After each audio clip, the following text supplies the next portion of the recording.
And I began to reach the conclusion that this was a dress rehearsal of some kind, that someone was trying to get the hang of using a new weapon.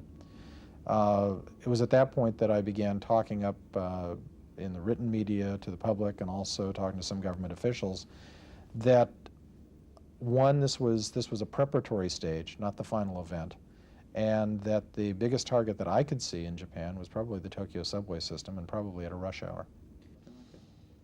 Unfortunately, there's really not much you can do. You can't live your life wearing a neoprene. I don't think the weapons that have been used in Tokyo are military. I think that there are some very strong indications that they're homemade.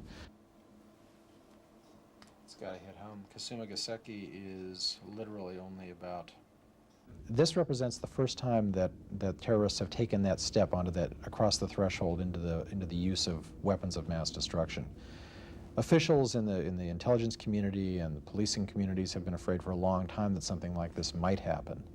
And I'm afraid that what we've seen is an upping of the ante. I don't think that we can really afford not to be concerned about the prospects that chemical or even biological weapons might not find their way into terrorist attacks in the future.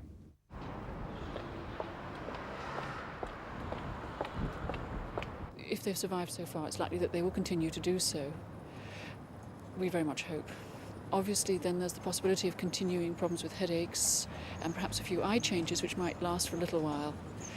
Whether or not they will go on to develop other symptoms is very uncertain. I would have thought quite unlikely, but there could be long-term neurological damage.